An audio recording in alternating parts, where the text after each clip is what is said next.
The broadcast is now starting. All attendees are in listen-only mode. Good morning, good afternoon, good evening, folks. Thank you so much for tuning in to another episode of our Best Practices webinar series with SevenSignal. So if you want to, please go ahead and drop in where you're tuning in from. If you're working from home, if you're in the office. For me today, I'm actually back in the Cleveland headquarters office. We also have Jim Vada joining us from Cincinnati. And we have Lee Badman joining us today. Lee, where are you tuning in from? I am about 22 miles west of Syracuse, New York. Awesome. You've got that nice fall weather up there, then I'm assuming. Yes, we do. It's just starting to turn, but the air smells nice and starting to see new colors. So it's all what it should be. Perfect. Well, I see a few of you are dropping in where you're joining us from today. We have Jeff Kidd joining us from Gallien, Ohio. Thank you, Jeff, for returning. We also have Germond from Norway. Thank you again for tuning in.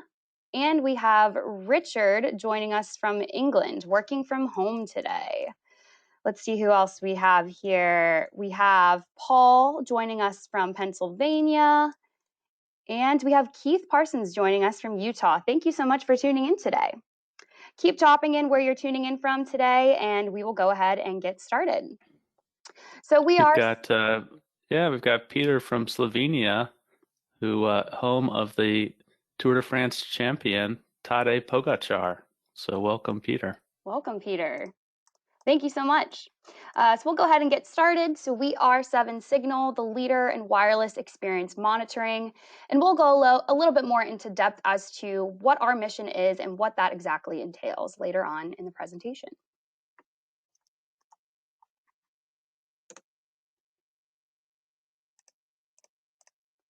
All right, here. So we have a great topic here today, the true cost of network downtime. A lot to unpack here, really excited to get into it. And as I mentioned earlier, we have our special guest, Lee Badman, joining us today. Thank you, Lee, for joining us again. I believe the last time you were on was, I think, the end of July. And by the end of the webinar, we were referring to you as the product, if I'm not mistaken. Is that correct? Yes, I've moved on from the product, so we can just sunset that. And I'm currently searching for a new handle, so we needn't talk about it. But yes, you have a good memory. Okay, perfect. We'll make note of that then. Feel free to share suggestions in the Q&A. Exactly. Please drop any suggestions in that Q&A panel. All right, we've also got Jim Vada, as I said, joining us, who is our Director of Global Wi-Fi Solutions at SevenSignal. And I'm Kelsey Rizzuto. I'm a marketing specialist at SevenSignal. Really excited to jump into this topic today, the true cost of network downtime. So we will go ahead and get started. Before we begin, we'll just do a little recap. If you've joined some of our recent webinars, a lot of these announcements will sound familiar. But just as a reminder, we do partner with CWNP for every single webinar. So by watching these webinars, you are eligible for CE credits. So if you're pursuing a certification, no problem, just drop us a note and we can send you over a certificate shortly. We also don't really go into any kind of product tour or demo on these Wednesday webinars. Those are actually on Fridays at 12 noon Eastern. And we'll go ahead and drop this link, go.sevensignal.com/tour, in the chat later in the webinar so you can go ahead and register. We also have some exciting updates in regards to products. So we'll go ahead and read those off here. We are releasing Mobileye for iGel Linux in October. Very exciting. We also have added enhancements to Sapphire Eye over-the-air mode this month. And we will be coming out with a portable Sapphire Eye sensor as well. So very exciting stuff. Stay tuned for some additional updates in regard to this. And we will keep going forward here. We also post all of our archived webinars on our YouTube channel. So if you're interested in getting a little recap on some insights we've covered in the past, you can look us up at SevenSignal, and we will also post today's broadcast there as well. We are also very, very active on our Twitter account, and we post the slides from today's presentation about an hour or two after today's broadcast. So if you're interested in accessing those, go ahead and give us a follow. If you're not active on Twitter, no worries, just drop us a note as well, and we can send you those slides per request. Another great reason to follow us on Twitter is we have been giving away a lot of SevenSignal merchandise over the past month or two to people who follow us on Twitter and engage with our trivia questions. So I'm going to go ahead and read last week's lucky winners. So we actually had 3 last week, and we had Buren Howerton, Frank Lewis, and Craig Nunn. So congratulations to you 3. You should be receiving some SevenSignal merchandise soon. And for the rest of you on the line, go ahead and engage with our trivia question and give us a follow, and you may just receive some merchandise as well. Another exciting announcement before we move forward that we're really proud to announce is that we have recently been featured in the Gartner 2020 Market Guide for Digital Experience Monitoring. SevenSignal has been recognized as a representative vendor for our Mobileye product, and we'll go ahead and drop a link in the chat later in the webinar so you can access this on our site as well. All right, just to give you a little bit of background on SevenSignal, we were established in 2007 in Helsinki, Finland, and we are now located in Cleveland, Ohio. We're really proud of the 1 billion data points that we're analyzing daily, in addition to the 5 million devices we're monitoring daily as well. We have over 200 customers, over 30 partners, and 14 patents, constantly innovating and adapting in an ever-changing industry, which goes to show that the technology you see from SevenSignal, you are only going to see from SevenSignal. In addition, we are certified in over 40 countries, and we are GDPR compliant for our EU folks on the line, which essentially means that we take privacy very, very seriously for all of our users across the globe. All right, as I said before, as SevenSignal, our mission revolves around the digital experience and wireless experience monitoring. And what we ultimately aim to do is to provide a pain-free and seamless digital experience so that you can focus on what matters most, because we understand that connectivity and productivity are heavily linked. So what we do is we provide full visibility into the end user experience through an outside-in approach with our platforms of Mobileye and SapphireEye. We're also completely AP and device agnostic, which means that those great tools, great technologies that you already have installed on the network are incredibly complementary to what we provide as well. And how we give that full visibility into the end user experience is we're able to identify those top 7 Wi-Fi problems, such as coverage loss, congestion, co-channel and radio interference, roaming issues, and more. And how we're able to do that and detect those problems is by running active and passive tests on the network, trying to identify issues such as packet loss, latency and jitter, adapter and driver issues, etc.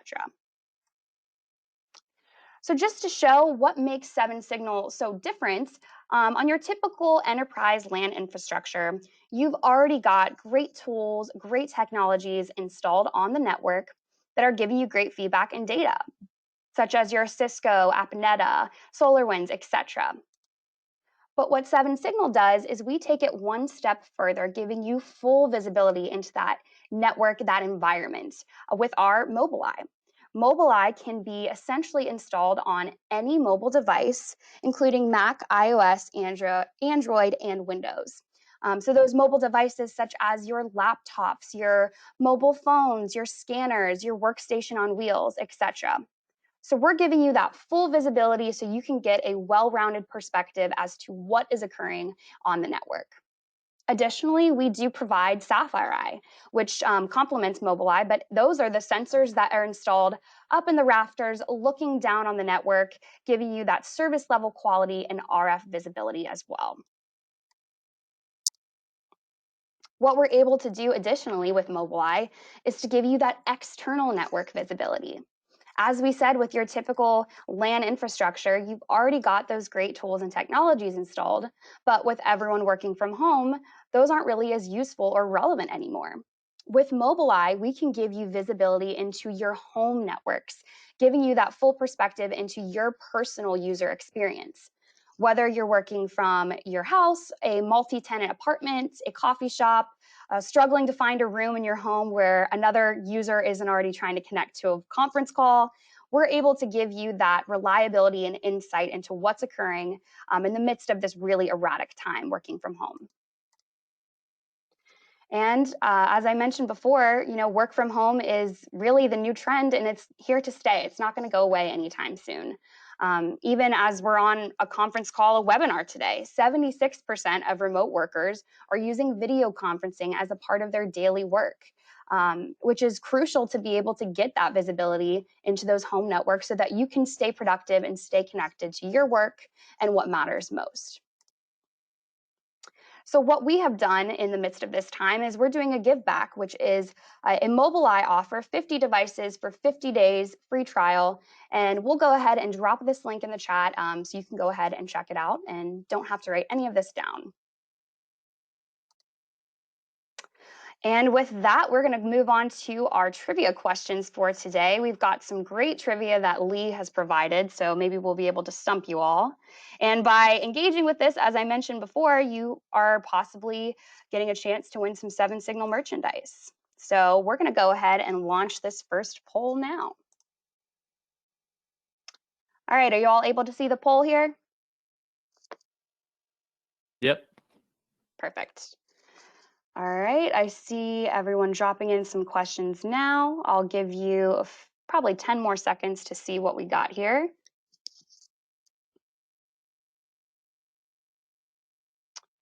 All right, we have about half of you voting, and I'm about to go ahead and close this now. All right, are you all able to see the results here? Yep. All right, Looks like Lee, how did we do today? Sorry about that. I was muted. I see that 43% nailed it. Perfect. So it can be up to 32 characters. It doesn't have to be 32 characters, and the other options are valid. All right. Awesome. Thank you guys very much. We're going to go ahead and launch our second trivia for today. Let's see how everyone does here. And that one is launched now. So go ahead and drop your answers in, and we'll see how this second question goes.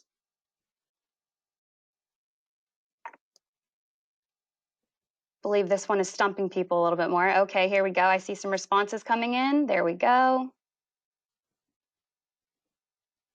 Give it a few more seconds here. All right, and I'm going to close the poll now, and let's see these results. How did we do, Lee? 45% nailed it with 60 gig, and maybe this is not so fair of a question for typical Wi-Fi people, but if you do point-to-point bridging, you're probably familiar with the odd characteristics of 60 gig. Mostly the reasons why it's a short haul technology. And just a quick little teaser for the Tech Field Day event that's coming up in early October. You're going to hear an interesting 60 gig story if you tune into that. And that's all I'm going to say. Oh, nice. All right, then. Well, thank you guys so much. And thank you all for answering those trivia questions. We'll get some merch out to some lucky winners next week. So I'm going to go ahead and close this out. And while the controls are being passed over to Lee here, I'm going to go allow Jim Vada to give you a little bit of an introduction to our audience today. Yeah, thanks, Kelsey. And we're really happy to have Lee Badman with us here today. He is in search of a new nickname, so suggestions are welcome. Lee is a wireless network architect in higher education. He is CWNE number 200. He's a prolific blogger. I think his blog is probably the most entertaining and one of my favorite in Wi-Fi. He's at wiredknot.wordpress.com, and he blogs and writes articles and other publications as well. You can also follow him on Twitter at wiredknot. So Lee, happy to have you. Are you ready to go? I'm all set, Jim. Thank you. Great. And also thanks to Kelsey and Don in the background. Pleasure to be back. I always learn something in these sessions myself, so thank you for having me, and thank you for everybody who took the time to tune in. So today's topic is cost of network downtime. Obviously a big topic. You know, you'll find white papers and books and even executive management seminars, you know, that kind of cover the causes and how you deal with it and all of that. And you know, we don't have hours and days and months to talk about it, but at the same time, hopefully we can realize some value in the discussion here. So let's get right into it. Jim said enough about me, so if you're curious, you can come back and look at this in the recording or whatever, but I'm out there, baby. And let's get into it. So as we approach the topic of the costs of network downtime, just to kind of set it, I'm calling downtime as a lack of network availability. We're going to mostly be talking about unplanned downtime, but that isn't where we'll exclusively draw the line. And these are just some questions to provoke thought as we get started. So I riddle you, or riddle me this, whatever you want to. The riddle is the operating word here. Is downtime inevitable? And I'm saying absolutely yes, for a number of reasons. Can it be managed? Well, it absolutely has to be if you want to stay in business. Good downtime versus bad downtime. Maybe good downtime isn't the right, you know, opposing term for bad in this case, but bad is certainly unplanned, and perhaps what I was going for by saying good as I read it is managed, planned. So there are shadings to the whole notion of downtime. And again, we'll get into a little bit of both because they both do have costs, which leads to the last bullet. And you know, does even no downtime have a cost? And I'm saying absolutely yes. And we'll talk about that a little bit more. So again, just to kind of prime the pump, get the juices flowing about downtime, network downtime as a umbrella heading for everything that comes next. So again, before we even get into the actual notion of costs, just some important considerations about where the unplanned downtime comes from. You know, these are from my own career observations over time. Certainly human error is a big one, and that can encompass all kinds of different things, you know, different things that human beings do that lead to downtime. Code issues, some vendors are more generous in this regard than others, and even if we do everything right, code issues are one of those things we just can't control. We don't have a lot of sway over sometimes. Equipment does die, you know, power supplies go bad, fans go bad, solder joints get cold, cables get manipulated by other trades, you know, a lot of things happen that make equipment fail, and it's just the nature of the beast. And you know, no news there, hopefully. A lot of times our downtime comes from upstream problems, like things that happen with ISPs, or if we're a tenant on another network, you know, they have problems, which means we have problems, you know, that sort of thing. Certainly time bombs hidden in the topology, what I call time bombs, you know, multiple redundant paths, and one of them, you know, suddenly gets kicked into service, and you know, something is lurking under the hood that, you know, we didn't really plan on. We did something wrong that wasn't realized for months or years. That sort of thing is certainly present in today's more complicated networks. Sometimes vendors don't play good together. You know, vendor A and vendor B should be compatible. We have standards, but as we all know, the good thing about standards is there's so darn many of them, right? Or whatever that, there's a subtle joke in there I might be botching, but a lot of times vendors don't approach the same standard in a standardized way. Then poor life cycle management, you know, I'm guessing it's not news to many of us that sometimes we just let stuff get too old. before we replace it. We let our topologies get dated. We let our equipment, stay too long in the rack, and that comes back to bite you. And then there's the environmentals, the heat and power, power surges and all that. So just a quick run through of, causes of downtime. Some are more preventable than others, but we end up answering for all of them. And with that, let's get into the meat of the discussion. We promised you a discussion on the costs of network downtime, and that's where we're going. Often, those costs are not quantifiable until you actually have an incident, and that's because different incidents can cost you different, have different impact.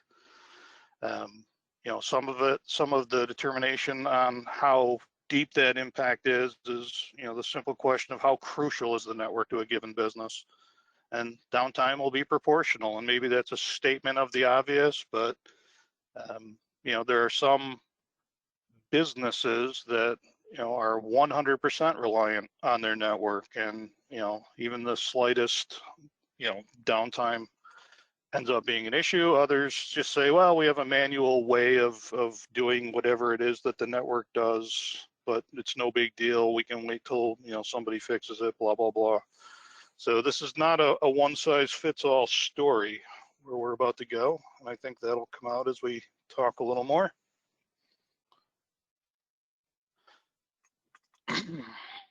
So one measure of downtime cost is dollars. When the network is involved in producing widgets or helping in the production of widgets, it's easy to count lost dollars per minute, for example. And I put the Pepsi bottles in there because one of my first jobs after I did my military time was I worked for a Pepsi bottler. And it was just fascinating, this high-speed, crazy production environment. And I learned real quick that when the bottling line went down, this guy named Larry, the only guy wearing a shirt and tie in the place, would come out of his office on the second floor, such that it was in this weird little complex, and he'd come barreling down, and he would start ripping off, estimations of how much product we lost and what that counted for dollars. And he would try to rally people to, that's a polite way of saying what Larry did, trying to get people energized to get the problem fixed because of lost dollars. And that kind of stuck with me, that that line goes down for 5 minutes. This guy knew exactly how much money the plant lost, and it was just kind of striking that it could be that precise. And I'm sure he was right. I'm sure he was very good at what he did. So some downtime is easy to measure.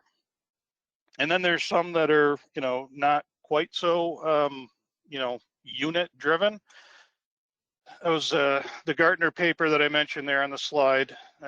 Service oriented business like airlines, they mentioned this Southwest experience. And in that same document, if you want to go look it up, there's another story about a web hosting company that, their outage was so bad that they went bankrupt. But in this case, Southwest lost a router, and you can see that millions were lost, and it's kind of contextless because we don't know the how long was it out and what was really out and all of that. But at the same time, let the 54 to 82 million sink in, and that's nothing I would ever want to own. I don't want to be the guy who screwed up that router. If it was human error, the network anymore is so pivotal to so many things. And when I say the network, I'm talking wired, wireless, WAN. I mean, just networking in general is so integral to so many processes that you're going to feel it when it goes out. So dollars are one measure, and it's kind of the easy one if you can wrap your head around it and if you have a way of measuring it. And usually my guess is even, what you think it is in dollars. If you stretch your imagination and kind of think about it more, I'm guessing a lot of people undervalue the cost of an outage because there's a lot of tangential pieces that maybe don't get counted. For example, lost man hours. I'm sure you can translate these to dollars if you're an MBA or something and you're really good at making those correlations. But Let's leave dollars behind for a minute and just talk about the notion of lost man hours. And again, through my 20 plus years of doing networking, this is one of the ones that always bothered me. Depending on how your manning is, depending on what you're staffed to do, you may be on a team that is working on other things, and network, trouble hits, and all of a sudden becomes an all hands on deck thing. And you have to break your momentum. You got to stop what you're doing, and you got to go deal with the downtime. And that is impactful. Depending on what you're doing, the notion of priority product or priority projects getting pushed aside, that happens. I'm sure some of you can at least empathize with this somewhat. And I found, even for myself sometimes, it's really hard to shift gears. It's hard to just stop what you're doing, run off, deal with the emergency, get it resolved, and then go right back to where you picked up. So even if the outage was, 2 hours, whatever the crisis was, it might have cost you, 4 to 6 hours to, find your place and, get back into the swing of things, or get back up to the speed that you needed to be at for whatever the other stuff is that you were doing. And it's a little more nebulous, but it's absolutely, it's absolutely a fact of life when it comes to network downtime. This is one of those things that happens. And then the other part is, another thing I've learned along the way is that if you are correct in your methodology and you're trying to learn from downtime and figure out what you can do different the next time, and the notion of RCAs, which is root cause analysis, if you're not familiar, getting to the bottom of what happened, identifying what happened, and then identifying the causes of what happened and the steps that you can take to prevent it from happening again. That takes time, and that time deducts from the time that you could be doing other things as well. So there's absolutely a time commitment to preventing and learning, preventing another outage and learning what happened in this outage, that you're not doing other things. And as I mentioned there, an outage might be brief, but the fallout could last a lot longer because you're trying to make sure it doesn't happen again. So again, the temporal aspect, time here. And then I have seen people get really depressed. This thing happened and I got yelled at, and it kind of sucked and it ruined my day, and the loss of morale and motivation.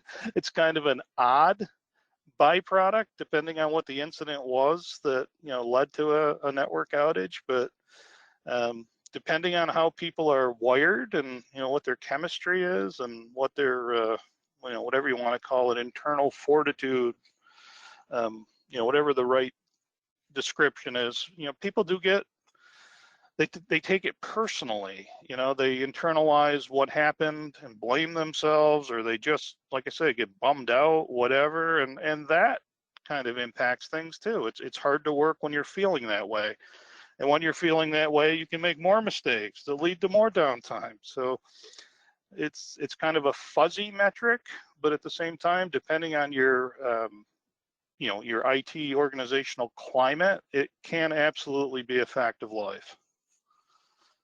Maybe a sign of bad management, or management that needs improving, or somebody who needs to get some confidence or whatever, but it's absolutely a valid measure and a valid byproduct of downtime. One of my favorites, reputation. I've learned to be very mindful of, things go wrong. Yeah, you can look at the dollars lost, you can look at the man hours lost, and the whole idea of reputation. You're good for years, you're stellar for years. Then you have one incident. Depending on the incident, your reputation can be, just trashed for years. Unfortunately, it's not the street cred that you build up before an incident may not carry you through after the incident and get you right back on good standing with people, depending on the scope of the outage and all that. Reputation is so precious and so fragile. You know, we're talking company, network team, and personal reputation. So when I consider, you know, the reputational damage to a you know, a company, call it Google, call it Amazon, you know, AWS, Cisco, whatever, you know, the company or our company, you know, we have a data breach or something at my small business, regardless of who the company is, the after effect is, well, they're not trusted anymore, or maybe their trustability took a pretty good black eye. You know, that's no good, and it also can come with downtime. If you're part of the IT team behind a outage and you haven't communicated well, or you've proven that you weren't ready, or even if you did everything right and you've got a small-minded manager who just jumps to, you know, goes right to the negligence card and looking for somebody to hang, you know, the network team sucks. They must have chose bad equipment. Maybe they don't know what they're doing. They should have fixed it quicker. Right or wrong, reputation gets shaped by other people's perception, even if they're wrong, and it sometimes gets propagated in its wrongness, and you know, that hurts. And again, it directly falls under the heading of downtime cost. And then, you know, you as the individual, probably we've all been in this situation before. You know, somebody looks at you and you just know what they're thinking, even if they're not saying it. You know, you're supposed to be the expert. I have lost confidence in you. Something happened on your watch. You know, you're not who I thought you were technically. And that can be a hard hole to climb out of, even if it's wrongly applied. So, you know, these are all just facts of life because we're human beings. And, you know, it kind of is what it is, but at the same time, it really is something worth pondering as its own standalone cost of network downtime, at least in my opinion.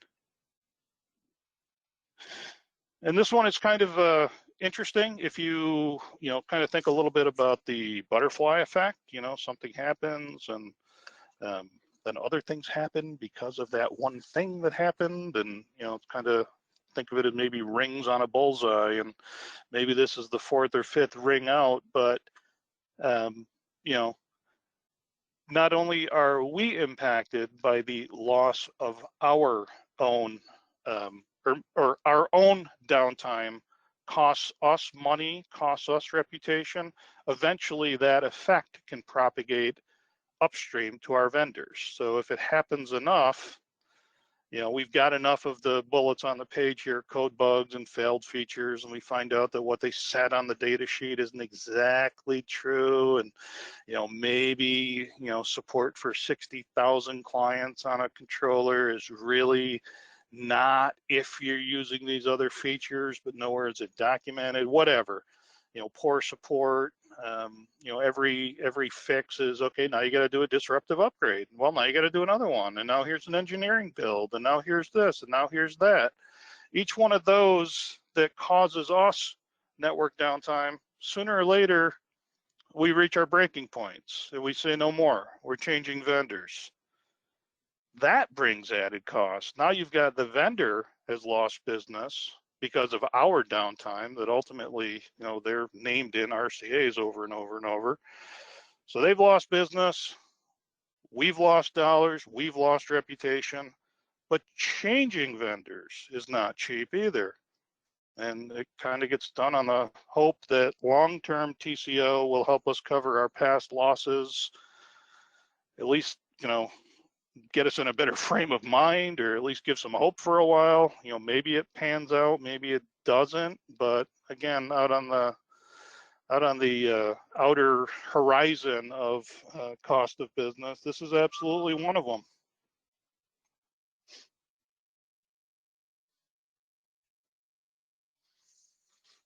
And then I asked up front, does having no downtime bring costs? And absolutely it does. I mean, if you build a strategy that says we're going to have no downtime or as little downtime as possible, the only way you're going to get there is to take all these bullets and build your own insurance policy. We're going to have really good instrumentation. We're going to know that problems are coming and act to avoid them before they result in downtime. That costs money. Staff training and getting better staff and getting better equipment and doing all of the things that go into making an environment, both on the technical side and on the people side, robust and strong. It doesn't come cheap. The notion of avoiding single person dependencies, I'm guessing a lot of people listening to me right now are the expert at something, and if they go on vacation, there's a lot of discomfort with, okay, well, what do we do when Ron's out? What do we do when Bob is out? What do we do when so-and-so is out if problems crop up? The ability to, or the notion of having more than one expert on a given area, for many of us, it's like, well, hopefully so-and-so will learn. Whether they ever do learn and whether they ever can backfill that really good person on a specific area or specific system, sometimes it's realized, sometimes it isn't. But if you really wanted to have two experts, you're going to pay for it. And a lot of times it's not a justifiable cost. And it's just one of those things. Automation is becoming more of a marketed defense against downtime. You can defend against human errors. I don't care what any marketer says, automation isn't cheap. And automation, you can automate wrong, and you can actually automate and cause downtime. So it's not a grand panacea. If you get it right, it can help. But it, in and of itself, isn't a fix unless it's done well. So again, the goal of having no downtime, all of this is insurance. If you look at this, a lot of times there is no payoff except when something happens and a redundant, version of whatever failed kicks in. It's an insurance policy, and it can be very expensive if you're doing all the things on this slide. So as we cruise towards the finish line here, some of my thoughts: nobody's immune to downtime. In a perfect world, we know it's coming. We plan it. If we need a maintenance outage or whatever, we communicate it to our customers. If our customers are going to feel the impact, it would be so nice if we can let them know rather than them being the barometer and the canary in the coal mine that we're having problems. On that thought, how we handle it, from preparation to what lessons we learn and how we grow, and our strategies to prevent downtime that we've take away from any incident. All of that defines our future success. Again, back to the hosting company I mentioned that was in that Gartner report. Whatever happened there, they went out of business. They were not ready for it, and it was so catastrophic. Boom, they're done. So somebody wasn't really prepared, and however they handled it was not good. So they're not going to have future success because they didn't handle it well. So obvious lesson there to point at. And here's a big one, short of somebody sabotaging you, disgruntled employee, espionage, whatever, or just blatant recklessness. I came into work and I'm hammered and I typed in the wrong command and I did something stupid, or whatever. Unless somebody is absolutely being malicious or just irresponsible, human beings are going to cause problems. People are going to mean absolutely well, but do the wrong thing. Even the most skilled professionals among us, and the reaction when that happens and when that is the cause of downtime, I'm declaring it should not be punitive. It should be treated as a learning experience for everybody. It should be talked about, examined. the person who did the wrong thing is still going to feel guilty as heck inside. They're going to be doling out their own punishment in their mind. They're going to be uncomfortable for days. You know, they don't need a boss also, you know, kind of coming down on them. You know, good to let them know that it's not acceptable, and we need to make sure it doesn't happen again. But, you know, the notion of being punitive, all that's going to do is make people not want to fess up, and it's going to make people not want to say the words and expose the facts that lead to better strategies to prevent downtime in the future. And kind of the corollary to that, you might be a little bit soft on your own people for causing downtimes, but you know, if the fault ends up laying outside of your organization, again, like an ISP or you know, whatever, some vendor that is key to your operation, something they have connected to you, maybe not be so forgiving. Hold them to a stronger, not even a stronger SLA, so to speak, but hold them to a higher standard of, you know, I'm not going to immediately forgive you like I might immediately forgive one of my own professionals. I need to dig deeper on this. You need to prove to me what you're doing, that this isn't going to happen again, and that's on you. Whereas you can talk it out with your own people, you may not be able to talk it out with the vendor. Therefore, you know, you hold their feet to the fire and make sure that they're doing what you would do if you had been responsible for that outage, if that makes any sense. So, again, I know we're getting close to the end here. Every company who relies on their network needs a strategy.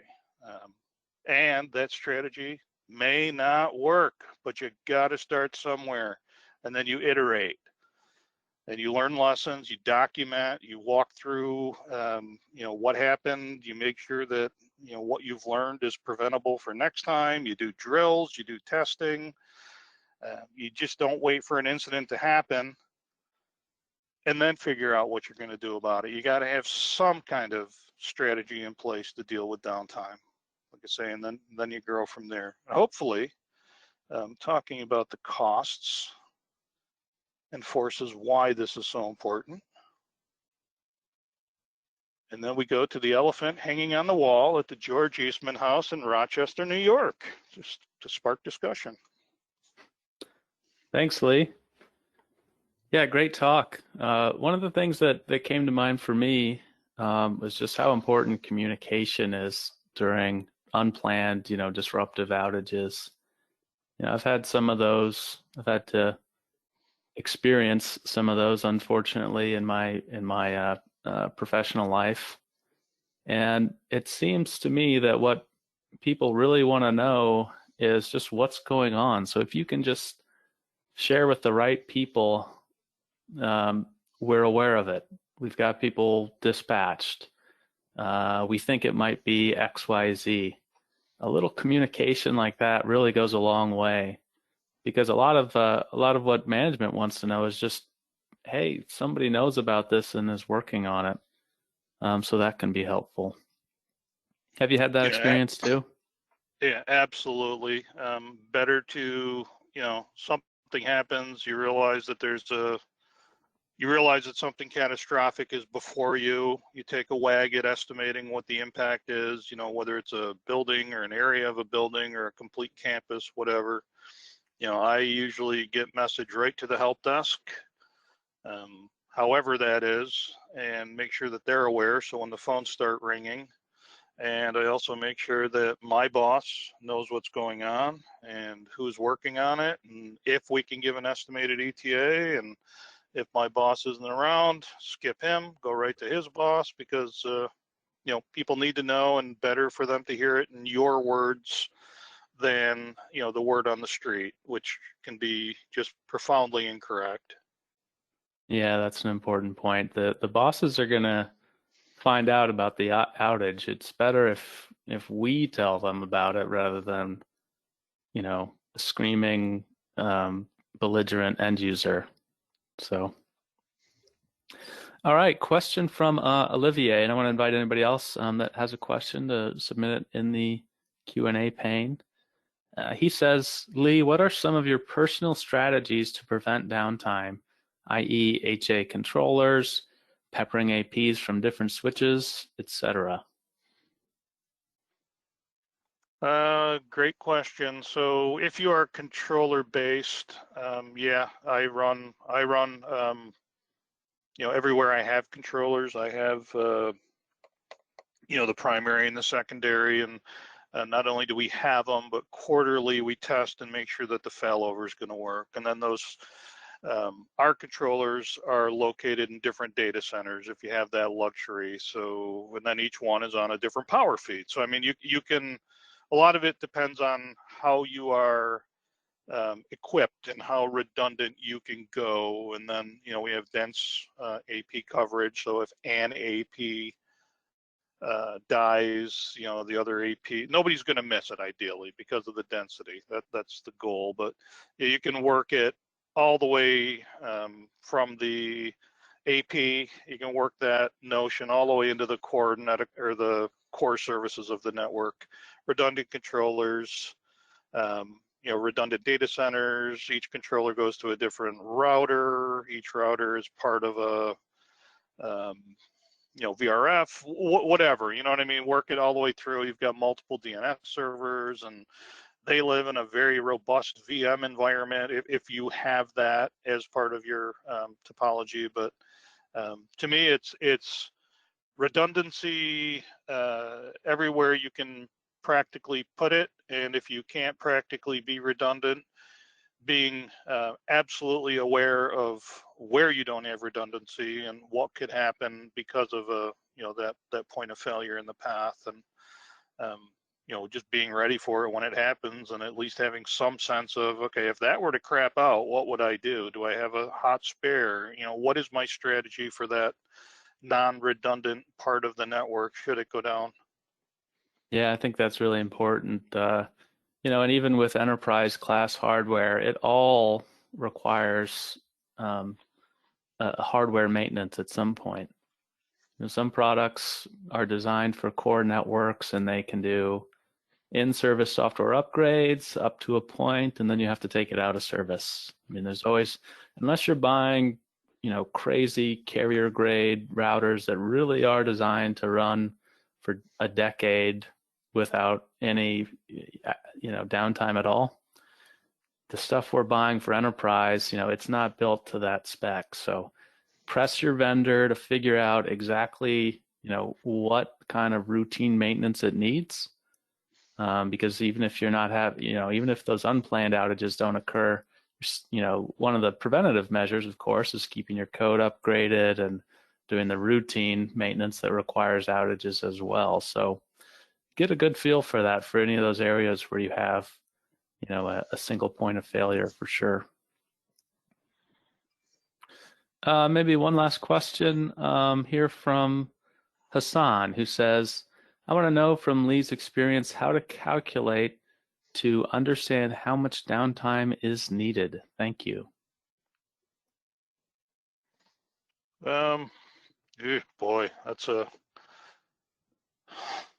I will admittedly say I struggle for an answer, and why I struggle for an answer is I've taken part in countless conversations where 5 nines is the goal, 6 nines is the goal, whatever, and you say, okay, that means X number of minutes per year or whatever, but then does that mean the entire network, end to end, edge to edge, core to edge, however, every single part of the network is up? Or if I lose one switch out of 1,300, well, it's a network outage for that area, but the whole network isn't impacted. How do you squeeze that in? So rather, you know what I'm saying? It's a very complex. It's hard to just simplify. What's permissible and whatever, but given the complexity, and whether you're talking about the entire network or just segments of the network or whatever, and as I kind of fumble my way through this, I guess I would just jump right to, the least possible. You have to do maintenance, you have to do upgrades. Some of those, like you alluded to, Jim, you can do hot and live and nobody's going to feel it. Some of them do require an outage, but the bottom line is you just try to minimize the downtime to the least that you can, and effectively keep things upgraded and current and all of that. And that's going to be different depending on the way the network is set up, what hardware you're using. And I don't know how you ever come to a single answer for a question like that, depending on what you're using and how your topology is set up. One thing I would say along those lines is that just stick with the code thing. You can get burned so much by vendor code. You put in new code, 5 minutes later you got a problem. Okay, well, let's go to this code. 5 minutes later, or 5 days later, 5 months, whatever. Now you're doing another code because some other problem comes up. It's good to stay on current code, but you also have to have a process to vet that code.